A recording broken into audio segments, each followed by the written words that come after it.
Boa noite. Bom, hoje nós vamos ter um rito diferente, né? Semana passada nós tivemos, aliás, foi semana passada aquele especial? Sim. Foi. Semana passada, retrasada. Nós tivemos um rito especial. Hoje ele não é especial, hoje ele é diferente. Diferente porque o mestre foi pagar, né, uma visita que ele tinha prometido de fazer há dias atrás em outra casa que, não sei se vocês estiveram aqui, alguns sábados atrás, nós recebemos, né, a visita de irmãos de corrente de outra casa que o convidou ao grupo para poder ir participar de uma reunião na casa deles, e a reunião é toda terça. Então era para ter acontecido no início do mês a visita dele, acabou que ele não pôde ir em função desse rito de terça, né? E hoje ele foi então fazer essa visitação lá em nome do nosso grupo, né? Participando junto com mais uma casa nesse outro terreiro lá no Parque Floresta, né?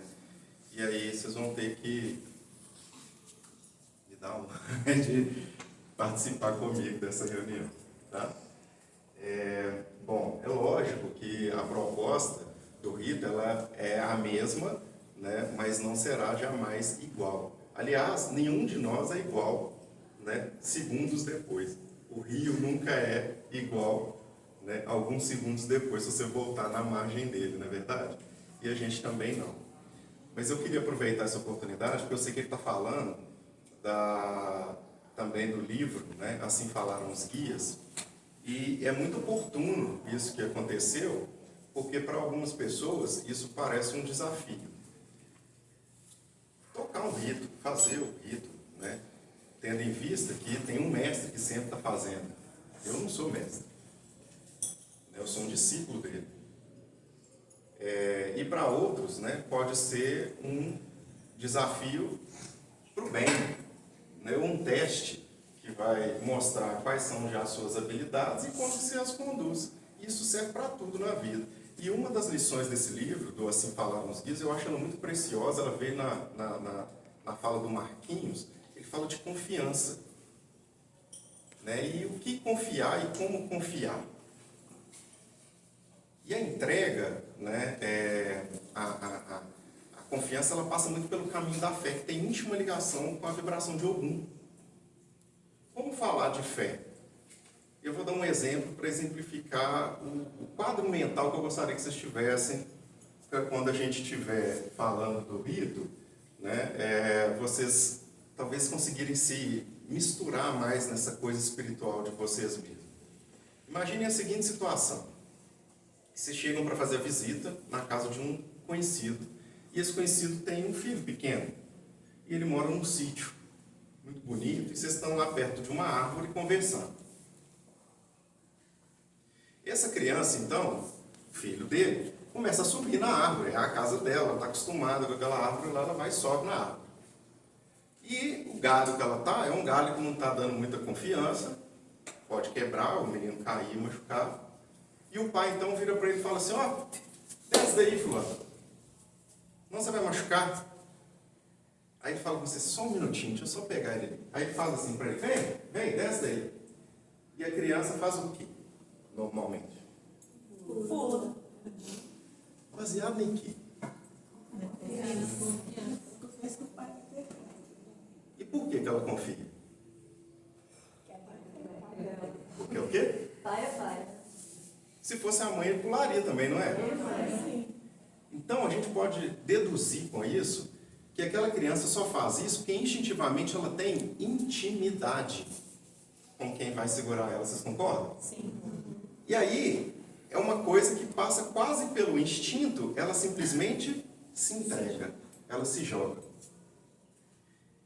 E aí fica uma pergunta para a gira de hoje. Por que a gente não estabelece, então, uma intimidade com ele? Por que a gente não estabelece uma intimidade com Jesus? Porque o tempo inteiro a gente fica morrendo de vontade de falar, não é? Vem. Só que tem um detalhe importante que eu diria que eu descobri, ou nós descobrimos, né, eu e a Managaia, muito recentemente, fruto de uma pergunta que ela fez no mentor, que é muito curioso também em relação a Jesus. que Jesus, ele não, pelo menos nas histórias, né, que a gente ouve com a figura dele, tanto contada pelos mentores, quanto o próprio relato bíblico, né, seja de evangelho apócrifo ou não, hora nenhuma a gente vê Jesus fazendo a seguinte coisa: andando no meio da multidão. Jesus estava andando no meio da multidão, na cidade de Jerusalém ou qualquer outro lugar, e ele passava em meio à multidão perguntando: e aí, você está cego? Quer que te cure? Oi, meu filho, está manco? Quer que te cure? A gente não ouve isso, não é? O que acontece no que a gente ouve? O contrário. São as pessoas quem chegam até ele. E aí, eu gosto muito de uma frase, né, também atribuída a ele, que diz o seguinte: bata que a porta abrirá. Como uma pessoa pode garantir que essa porta vai abrir? Por que ela pode fazer um compromisso com você e falar: pode bater, a porta vai abrir? Não vem quase uma pergunta assim para ver: como é que você sabe que vai abrir? Tem só uma resposta óbvia. Vocês conseguem enxergar qual é? Fé. Para além da fé ainda. Eu estou dizendo: bate lá na porta que vai abrir. Só existe uma possibilidade de eu garantir isso. Qual seria? Não, eu tenho que estar atrás da porta. Se eu estou falando que a porta vai abrir, eu tenho 100% de certeza, eu não posso atribuir essa tarefa a um outro. Tem que ser eu mesmo. Então, quando Jesus diz: bate que a porta abre, é porque ele está dizendo: sou eu que estou lá do outro lado. Sou eu que vou abrir. Sou eu que vou te receber. E a gente muitas vezes não pensa nessas coisas. E aí a doutrina do Tríplice Caminho é uma coisa formidável. É de uma inteligência espiritual incrível. E o Marastan sempre relembra isso aqui quando ele fala, né, que a Umbanda é um jeito inteligente de se viver. Ontem eu me reuni com o grupo aqui para tratar também de alguns assuntos internos e a gente falava disso, da doutrina do Tríplice Caminho, né? Na onde a doutrina do Tríplice Caminho é como se fosse literalmente um caminho. Imaginem aqui, ó, esse caminho do corredor. E aí ela fala que você tem 3 possibilidades de traçar esse caminho. Seja usando os arquétipos e todos os atributos da criança, que está ali representada por aquele círculo, do lado de cá. Certo? Do caboclo, que é o círculo do meio, ou do pai velho. Ou ainda, né, quando a gente vai falar dos atributos da pureza, da simplicidade, da sabedoria, ou da luz dos pensamentos, dos sentimentos e das ações. Então a gente tem 3 possibilidades. E o ser humano é completo desse jeito, não é assim? A gente pensa, sente e age. Mas, em geral, a gente é desconexo. Pensa uma coisa, sente uma segunda e age de uma terceira. Então, se eu quero alinhar, verticalizar essa minha posição espiritual, as minhas escolhas, estabelecer confiança e intimidade com ele, a doutrina, ela te dá uma métrica, ela te dá uma ajuda. Como? Se eu tenho um caminho e eu não sei, assim, meu pensamento está muito distante, eu não sei o que eu estou pensando, mas eu consigo perceber o que eu sinto. Então, eu sinto que se eu pisar nesse caminho a um passo médio, eu chego lá do outro lado. Ok. Então, você escolheu uma vertente para isso aí. Não, eu tenho muita clareza. Eu tenho inteligência, mas eu ainda não tenho sabedoria para eu entender todo esse caminho. Também é uma possibilidade. Ô, gente, eu não estou conseguindo pensar em nada, não estou conseguindo nem entender o que eu estou sentindo, mas eu vou fazendo aqui no meu dia a dia, eu vou fazendo, vou acontecendo aqui. Também é uma possibilidade. Só que quando essas entregas são muito soltas, assim, eu estou fazendo de qualquer jeito, pode ser que você nem saiba por que você quer aquilo. Nós somos feitos, né, de camadas, e a doutrina também. Então, esse caminho é o mesmo caminho, podendo em camadas diferentes, só de ações, ou só de sentimentos, ou até de pensamentos, te conduzir sempre para o seu objetivo, lá no final. Mas a gente tem a intenção, muitas vezes, de estabelecer objetivos materiais à frente dos espirituais. Nós queremos coisas desse mundo primeiro do que a gente quer para o nosso espírito. Sabe que hora que a gente dá preferência para o espírito? Quando você pega um exame que fala, você tem uma doença grave. Aí você fala, nossa, nada mais me interessa. Vou abrir mão de tudo, entregar toda a minha riqueza para o mundo e vou viver de forma altruísta, para eu me curar. Você barganha com a situação. Então, na beirada ali do que pode acontecer referente à sua ausência aqui ou à suposta morte, é que a gente normalmente destroca essa situação. Então, de uma maneira inteligente, hoje eu convido vocês a fazer essa troca sem precisar ter a pressão da faca no pescoço de uma situação difícil. E faça um teste. Experimenta. Nós viemos aqui para isso, não é? Todos nós reencarnamos para poder viver coisas novas, experimentar. Então, por que não cumprir essa proposta hoje? Vocês já saíram de casa, já sentaram aqui, já vieram buscar alguma coisa. Então, tenta alguma coisa diferente. Porque, muito provavelmente, os resultados vão ser diferentes do que vocês estão habituados. E aí, né, voltando a falar de Ogum, a gente está numa lua nova, domingo, né? Teve uma comemoração de São Jorge, né? Assim? Também, né? Dia de São Jorge, dia 23, dentro do aspecto sincrético. Enfim, tem uma série de correlações, né?